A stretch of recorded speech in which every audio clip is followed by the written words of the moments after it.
Hello student, good morning. आप सभी का एक बार फिर से श्री श्याम विज्ञान अकेडमी की ऑनलाइन क्लासेज में स्वागत है। आज हम इस वीडियो में अपने नए यूनिट जिसका नाम है पॉलीमर, उसके बारे में अध्ययन करेंगे। नई यूनिट है पॉलीमर या बहुलक। ठीक है, देखो क्या है, इस यूनिट में हमें बहुत सारे जो अपने बहुलक हैं उनके बारे में अध्ययन करना है, बहुलकों के वर्गीकरण के बारे में अध्ययन करना है, बहुलक के क्या क्या उपयोग हैं, कहाँ कहाँ बहुलक काम में आते हैं, उसके बारे में अध्ययन करना है इस यूनिट में। ठीक, तो सबसे पहले हम ये देखेंगे कि भाई बहुलक होते क्या हैं, बहुलक क्या क्या काम में आते हैं। तो देखना क्या है, जो हमारे दैनिक जीवन में या हमारे शरीर में बहुत सारे बहुलक होते हैं। दैनिक जीवन में जैसे हम ये कहते हैं, जैसे अपने दैनिक जीवन में काम आता है साबुन भी एक प्रकार का बहुलक है, या हम कागज़ काम में ले रहे हैं, कागज़ भी एक प्रकार का बहुलक है, या हम दैनिक जीवन में बहुत सारे प्लास्टिकों का उपयोग करते हैं जैसे पीवीसी पाइप वगैरह, खिलौने में बेकेलाइट, ये सब क्या है अपने बहुलक होते हैं। ठीक है, जैसे साबुन है वो भी बहुलक है, कागज़ वगैरह सब बहुलक है, प्लास्टिक पीवीसी ये भी क्या है बहुलक है। उसके अलावा अपने शरीर में भी बहुलक काम में आते हैं, या हम ये कहते हैं कि शरीर में भी बहुलक कहीं ना कहीं उपस्थित होते हैं, जैसे डीएनए हो जाए, आरएनए हो जाए, या प्रोटीन हो जाए, जो प्रोटीन अल्फा एमिनो अम्लों का बहुलक होता है। ठीक, उसके अलावा सेल्यूलोज हो जाए, ये सभी क्या होते हैं बहुलक होते हैं। तो हमारे दैनिक जीवन में और औद्योगिक क्षेत्र में बहुलकों का बहुत अधिक योगदान होता है। ठीक है, यदि हम बात करें बहुलक की तो इसे हम कहते हैं पॉलीमर। क्या कहते हैं? पॉलीमर, जो ये एक ग्रीक शब्द है। कैसा शब्द है? ग्रीक शब्द है, ग्रीक भाषा का शब्द है। ये दो शब्दों से मिलके बना होता है। एक तो होता है पोली, ठीक है, और एक साथ में होता है मेरोज। पोली और एक साथ में इसके क्या होता है मेरोज। हम पोली का मतलब तो लगाते हैं मैनी या अनेक, और मेरोज का केवल काम में लिया जाता है मर। इसका मतलब होता है इकाई कह दो, पार्ट कह दो, या हम कह दें भाग कह दें, यानी अनेक इकाइयाँ या पार्ट मिलकर अपने क्या बनाते हैं पॉलीमर बनाते हैं। क्या बनाते हैं? पॉलीमर बनाते हैं, यानी अनेक इकाइयाँ, अनेक यूनिट या अनेक इकाई हैं, ये मिलके आपके क्या बनाएंगे बहुलक बनाएंगे। ठीक है, अनेक इकाइयाँ आपस में मिलेंगी और मिलकर क्या बनाएंगी बहुलक बनाएंगी। अनेक इकाइयाँ हम कहते हैं ये होती हैं छोटी छोटी इकाइयाँ होती हैं, जैसे एन हो गई छोटी छोटी इकाइयाँ।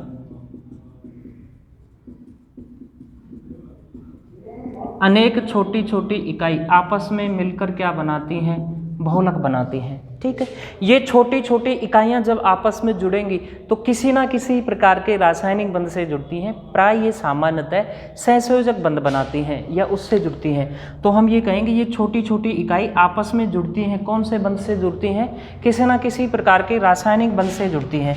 ये जो छोटी इकाई है ना, ये इनका अणुभार है ना, इनका अणुभार क्या रहता है? कम रहता है। जब ये आपस में जुड़कर एक बड़ी इकाई या बड़े यूनिट का निर्माण कर लेंगे जिसे हम कहेंगे बहुलक, तो बहुलक का अणुभार क्या हो जाएगा?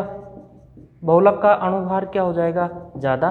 तो क्या हम ये कहते हैं कि अनेक छोटी छोटी इकाइयाँ जिनका अणुभार क्या है कम है, आपस में किसी ना किसी रासायनिक बंध से जुड़ेंगी और क्या बड़े अणुभार के यौगिक का निर्माण कर लेते हैं, जिसे हम क्या कहेंगे बहुलक कहते हैं या पॉलीमर कहते हैं। ठीक है, तो देखो इसकी परिभाषा यदि हम बनाना चाहें कि बहुलक होते क्या हैं, बहुलक होते क्या हैं, उसकी हम परिभाषा बनाना चाहें तो देखो परिभाषा क्या हो जाएगी कि अनेक छोटी छोटी इकाइयाँ, कम अणुभार, ठीक है, और छोटे आकार। इनका भाई ऐसा है कि अणुभार कम है तो इनका आकार भी क्या रहेगा कम, और इनका आकार भी क्या हो जाएगा अधिक, आकार भी क्या हो जाएगा अधिक।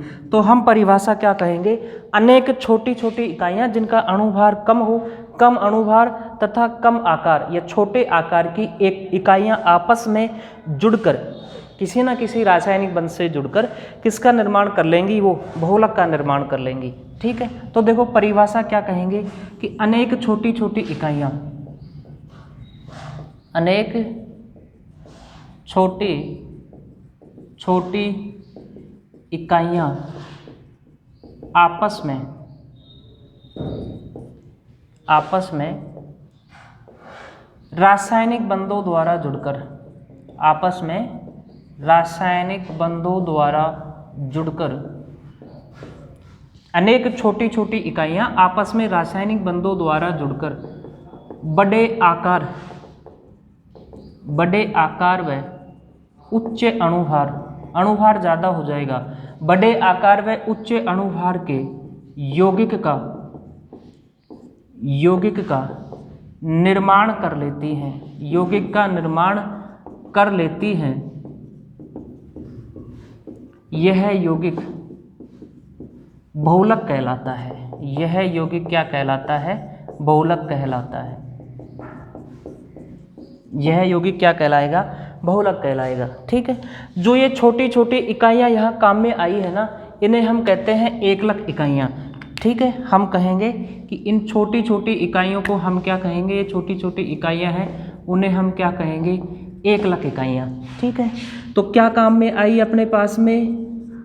एकलक इकाइयां काम में आई। एकलक इकाइयां काम में आई। कितनी आई? बहुत सारी एकलक इकाइयां काम में आई। इन्होंने क्या बनाया है? कोई ना कोई बहुलक बनाया है, पॉलीमर बनाया है। ठीक है, एकलक इकाइयों से जो बहुलक बना है ना, इस बहुलक निर्माण की ये प्रक्रिया है ना, इस प्रक्रिया को हम कहते हैं बहुलकीकरण। क्या कहते हैं? बहुलकीकरण। ठीक, हमसे परिभाषा पूछे बहुलकीकरण की, बहुलक की, या फिर पूछे एकलक इकाई की, तो हम क्या कहेंगे? सबसे पहले हमें देखें, बहुलकीकरण की परिभाषा पूछे तो हम क्या कहेंगे? एकलक इकाइयों से बहुलक निर्माण की जो प्रक्रिया है उसे हम कहते हैं बहुलकीकरण या पॉलीमराइजेशन।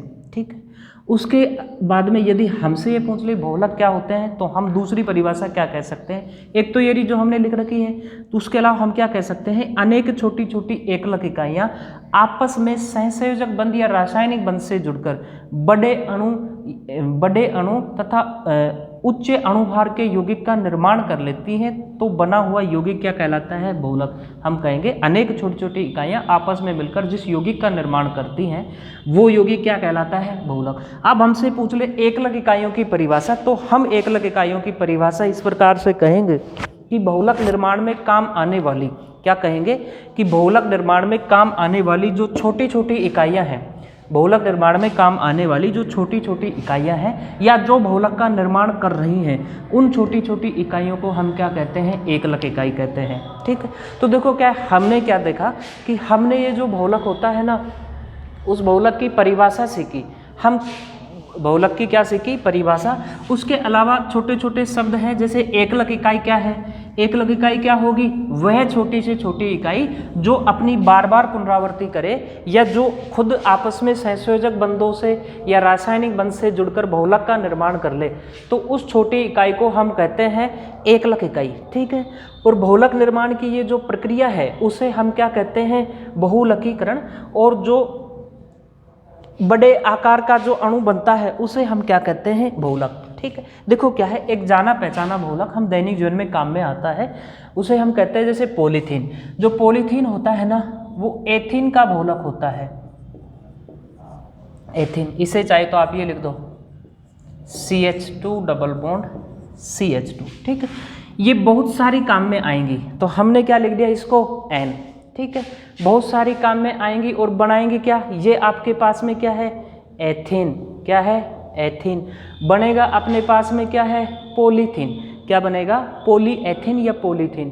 तो इसे हम कहेंगे, इसे हम लिख देंगे CH2। ये इस प्रकार से यहाँ हम लगा देते हैं N का मतलब है यहाँ ये बहुत सारी बनी है। ठीक है, अच्छा देखो क्या है, इसे तो जो एथीन है ना, ये तो है अपने पास में एकलक इकाई। क्या है? एकलक इकाई, जिसे हम कहेंगे मोनोमर। क्या कहेंगे? मोनोमर। ठीक है, ये जो पॉलीथीन बना है, ये जो पॉलीथीन बना है इसे हम कहते हैं पॉलीमर या हम कहते हैं इसे हम क्या कहेंगे? बहुलक। ठीक है, जो एकलक इकाई बहुत सारी एथेन आपस में जुड़कर पॉलीथीन बनाई है, इस प्रक्रिया को हम कहते हैं बहुलकीकरण। क्या कहते हैं, बहुलकीकरण या पॉलीमराइजेशन। ठीक है, उसके अलावा और उदाहरण ले तो एक अपने जैसे मान लो वाइनिल क्लोराइड ले लिया, CH2CHCl, वाइनिल क्लोराइड ले लिया, ये भी अपने पास बनाएगा पॉलीवाइनिल क्लोराइड। क्या बनाएगा, पॉलीवाइनिल क्लोराइड। इस प्रकार से जोड़ देते हैं। ठीक, इन्हें हम कहेंगे PVC, पॉलीवाइनिल क्लोराइड, और इसका नाम होता है वाइनिल क्लोराइड। ठीक है, देखो क्या है, सामान्यतः जो बहुलक निर्माण में काम आती है एकलक इकाई या जो बहुलक का नाम हम लिखते हैं वह IUPAC नाम न लिखकर उनका साधारण नाम लिख दिया जाता है। ठीक है, आप ध्यान रखोगे। ठीक है, दूसरा क्या है, ये जो एकलक इकाई, ये जो वाइनिल क्लोराइड है ये तो अपने लिए क्या हो गया, एकलक इकाई। प्रक्रिया क्या होगी, पॉलीमराइजेशन या बहुलकीकरण। और ये जो PVC पॉलीवाइनिल क्लोराइड बना है ये अपने पास क्या हो गया, बहुलक। देखो क्या है, हम एक चीज़ ध्यान रखेंगे, एकलक इकाई से जब बहुलक बनाएंगे ना तो एक तरीका हमें ध्यान रखना है कि इस बंध को तो तोड़ना है। ठीक है, और इधर दोनों साइड बंद बना के इसे कोष्टक में बंद करके यहाँ हम n लिख देते हैं। ठीक है, इसका भी बहुलक बनाना हो तो इसे हम तोड़ेंगे। ठीक है, संयोजकता पूरी रहे ऐसे बना के यहाँ हम लिख देंगे n। ऐसा हमने क्यों लिखा है, जब हम बहुलक निर्माण की प्रक्रिया सीखेंगे वहाँ हम दो प्रकार से सीखेंगे। एक तो हम योगात्मक बहुलकीकरण सीखेंगे, एक आयनिक बहुलकीकरण सीखेंगे, मुक्त मूलक बहुलकीकरण सीखेंगे। यानी हम दो प्रकार की जो प्रक्रिया है, संघनन बहुलकीकरण और एक आता है अपने क्या, योगात्मक बहुलकीकरण। जब हम वहाँ सीखेंगे तब हम देखेंगे कि बहुलक का निर्माण किस प्रकार से हुआ है। अभी के लिए क्या है कि हमने दो तीन बातें सीखी हैं। एकलक इकाई क्या है, वह छोटी से छोटी इकाई जो अपनी बार बार पुनरावृत्ति करके या आपस में सहसंयोजक बंध से जुड़कर बहुलक का निर्माण करे, वह छोटी से छोटी इकाई कहलाती एकलक इकाई। बहुलक निर्माण की प्रक्रिया जिससे एकलक इकाई बहुलक में बदला है वो प्रक्रिया कहलाती है बहुलकीकरण। और उसके अलावा अपना बहुलक क्या है कि अनेक छोटी छोटी इकाइयाँ, कम अणुभार, छोटे आकार व कम अणुभार की एकलक इकाइयाँ आपस में रासायनिक बंधों द्वारा जुड़कर बड़े आकार व उच्च अणुभार के यौगिक का निर्माण कर लेती हैं। तत्पश्चात या उसके बाद बना यौगिक अपना क्या कहलाता है, बहुलक कहलाता है। ठीक है, अब देखो उसके बाद में अपना नेक्स्ट टॉपिक रहेगा बहुलकों का वर्गीकरण। हमें पढ़ना है बहुलकों का वर्गीकरण, जो अपने पॉलीमर हैं इनका हमें क्या पढ़ना है, वर्गीकरण। ठीक है, इनका क्लासिफिकेशन देखो 6 प्रकार से किया गया है।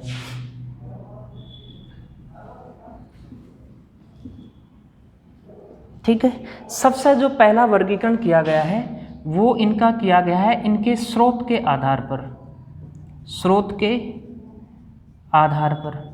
ठीक है, यानी बहुलक है ना, वो बहुलक किस जगह से, किस स्रोत से प्राप्त किए गए हैं उसके आधार पर बहुलकों को 3 भागों में बांट रखा है।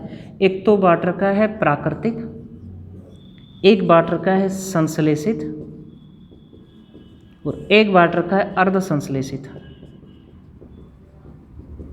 अर्ध संश्लेषित, हमें तीनों के बारे में पढ़ना है कि पहला वर्गीकरण है स्रोत के आधार पर बहुलकों को किस जगह से क्या प्राप्त किया गया है, उसका स्रोत क्या है, उसके आधार पर 3 प्रकार से बांटा है। यदि सीधा प्रकृति से मिल रहा है तो प्राकृतिक, यदि कृत्रिम रूप से प्रयोगशाला में बनाया गया है तो संश्लेषित, और प्राकृतिक बहुलकों में ही कुछ पदार्थ डाल के जैसे वल्कनीकरण रबड़ बना लिया जाता है तो उसे हम कहते हैं अर्ध संश्लेषित। पहला कौन सा है, प्राकृतिक जो प्रकृति से मिला, दूसरा संश्लेषित जिन्हें प्रकृति में नहीं मिलता है, वो प्रयोगशालाओं में लैब में ही बनाया जाता है, और तीसरा होता है अर्ध संश्लेषित। ये होते तो प्राकृतिक ही हैं लेकिन इनमें कुछ गुणों को वृद्धि करने के लिए, कुछ गुण बढ़ाने के लिए कि जिससे अधिक उनका उपयोग हो सके, कुछ पदार्थ मिला देंगे तो वो कहलाएंगे अपने क्या है, अर्ध संश्लेषित। ठीक है, अगला वर्गीकरण है इनकी संरचना के आधार पर। जो बहुलक हमने बना लिया ना, पॉलीमर बन गया, अब पॉलीमर बन गया उसकी कुछ ना कुछ संरचना होगी, उस संरचना के आधार पर ये जो पॉलीमर है वो 3 प्रकार के हैं। ठीक है, हो सकता है वो रेखीय संरचना हो तो रेखित, एक होता है शाखित और एक होता है त्रियकबद्ध बहुलक। त्रियकबद्ध बहुलक, यदि बहुलक की जो संरचना है वो रेखीय है तो रेखीय, शाखित है तो शाखित, जैसे ग्लाइकोल, एमिनोपेक्टिन, इसके उदाहरण पढ़ेंगे। एक होता है त्रियकबद्ध जिसमें लिंकेज बन जाए, जिसमें क्रॉस बॉन्ड बन जाए तो उन्हें हम कहते हैं त्रियकबद्ध बहुलक। ठीक है, जैसे बेकेलाइट वगैरह होंगे। जब बहुलक बने हैं उस बहुलक की संरचना किस प्रकार की है उसके आधार पर ये 3 प्रकार के बहुलक बनते हैं। ठीक है, अगला वर्गीकरण अपना आता है एकलक इकाइयों के आधार पर। एकलक इकाइयों के आधार पर, एकलक इकाइयों के आधार पर, यानी इसका मतलब ये है कि जब हमने बहुलक बनाया है, बहुलक के निर्माण के समय हमने एकलक इकाई कौन कौन सी ली है, कितने प्रकार की लिए, उसके आधार पर बहुलक 2 प्रकार के हो जाते हैं। एक तो हो जाता है अपना सम बहुलक और एक हो जाता है विषम। सम जैसे नाम से लग रहा है समान हो, विषम जैसे नाम से लग रहा हो अलग अलग हो। यदि बहुलक हमने बनाया है और बहुलक निर्माण के दौरान हमने जो एकलक इकाइयाँ काम में आई हैं, जो मोनोमर काम में आए हैं, वो मोनोमर सभी एक जैसे हैं। ठीक है, जैसे पोलोथीन में हो जाएंगे, पीवीसी पॉलीवाइनिल क्लोराइड में हो जाएंगे, यदि एक जैसे हैं तो उन्हें हम कहते हैं समबहुलक। क्या कहते हैं? समबहुलक। और यदि एकलक इकाइयाँ जो काम में आई हैं वो एक से अधिक प्रकार की हैं, जैसे 2 प्रकार की है, 3 प्रकार की है, तो ऐसे बहुलकों को हम कहते हैं विषम बहुलक। जैसे हम उदाहरण बनाएंगे नायलॉन 66 आदि इनके उदाहरण आते हैं। ठीक, उसके बाद में अपना अगला वर्गीकरण आता है बहुलकीकरण के आधार पर। किसके आधार पर है? बहुलकीकरण के आधार पर, पॉलीमराइजेशन के आधार पर।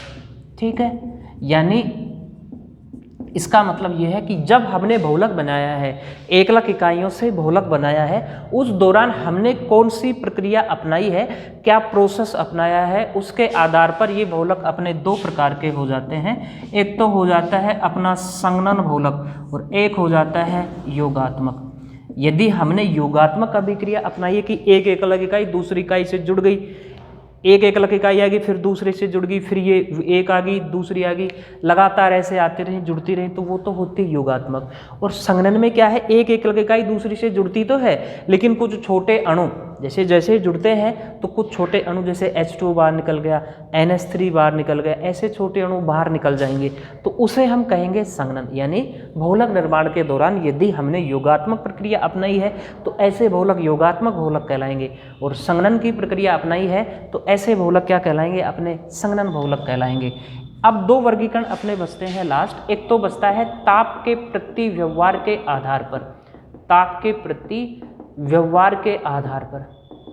ठीक है, कहने का मतलब ये है यदि हमने इन्हें गर्म किया या ठंडा किया, या साफ शब्दों में कहते हैं जैसे हमने तापमान में परिवर्तन किया, परिवर्तन के पश्चात इन पर क्या प्रभाव पड़ता है बहुलकों पर, उसके आधार पर ये 2 प्रकार के हैं। एक तो होता है ताप शून्यक बहुलक, ठीक है, और एक होता है ताप दृढ़ बहुलक। ठीक, यानी जिन पर ताप का प्रभाव पड़ेगा वो तो ताप शून्यक हो जाएंगे, और जिन पर नहीं पड़ेगा वो अपने हो जाएंगे ताप दृढ़ बहुलक। ठीक, एक लास्ट बचता है अपने आणविक बलों के आधार पर, आणविक बलों के आधार पर, यानी जो अपने ये बहुलक बने हैं उन बहुलकों में जो एकलक इकाइयाँ हैं उनके बीच में, उनके मध्य में जो अपने बहुलक बने हैं उन बहुलकों में जो एकलक इकाइयाँ हैं उनके बीच में किस प्रकार का आणविक बल पाया जाता है, या उस आणविक बल की प्रकृति क्या है, अधिक मजबूत है, थोड़ा कमज़ोर है। ठीक, उसके आधार पर ये 2 प्रकार के हो जाते हैं। एक तो हो जाते हैं प्रत्यास्थ और एक हो जाते हैं रेसे। क्या हो जाते हैं? रेसे। ठीक है, ये अपना बहुलकों का क्या हो गया? क्लासिफिकेशन या वर्गीकरण। देखो क्या है, हमने इस वीडियो में ये सीखा है। सबसे पहले बहुलक क्या होते हैं? 2 शब्दों से मिलके बना है। ग्रीक शब्द होता है पॉलीमर, 2 शब्दों से मिलके बना होता है, पोली प्लस मेरोज, यानी अनेक मेरोज का मर काम में लिया जाता है तो हो जाती है अनेक छोटी छोटी इकाइयाँ। परिभाषा की बात कहें तो 3 परिभाषा हमसे पूछ सकता है। सबसे पहले बहुलक की तो हम क्या कहेंगे? अनेक छोटी छोटी इकाइयाँ, या हम कहते हैं अनेक कम अणुभार, अनेक कम अणुभार और छोटे आकार की एकलक इकाइयाँ आपस में सहसंयोजक बंध या रासायनिक बंध से जुड़कर बड़े अणु या उच्च अणुभार के यौगिक का निर्माण कर लेते हैं, जिसे हम कहते हैं बहुलक। जो प्रक्रिया काम में आई है उसे हम कहते हैं बहुलकीकरण या पॉलीमराइजेशन। उसके अलावा जो एकलक इकाइयाँ जो मोनोमर काम में आए हैं, या हम कहते हैं जो छोटी छोटी इकाइयाँ काम में आई हैं वो अपनी क्या कहलाएंगी? मोनोमर या एकलक इकाइयाँ कहलाएंगी। ठीक है, उसके बाद में हमने सीखा कि बहुलकों का वर्गीकरण कैसे किया गया है। बहुलकों का जो क्लासिफिकेशन है वो 6 प्रकार से किया गया है। पहला है स्रोत के आधार पर बहुलकों को किस जगह से प्राप्त किया गया है, उसके स्रोत क्या हैं।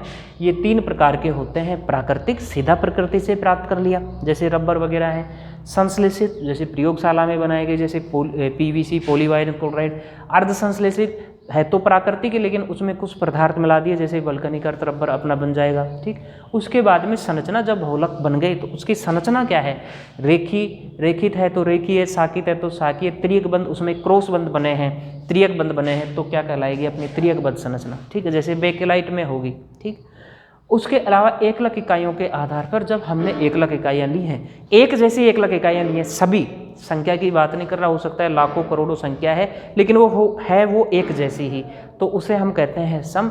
एक से अधिक प्रकार की एकलक इकाइयाँ ली है, जैसे मान लो 2 प्रकार की ले ली तो वो क्या कहलाएंगे अपने विषम बहुलक। हमने बहुलकीकरण की प्रक्रिया पॉलीमराइजेशन के आधार पर जब हम बहुलक बना रहे हैं, एकलक इकाई से हम क्या बना रहे हैं, बहुलक बना रहे हैं, उस दौरान हमने क्या प्रक्रिया अपनाई है, क्या प्रोसेस अपनाया है, यह हम ये कहते हैं कि वो बहुलक किस प्रक्रिया से, किस प्रोसेस से बना है।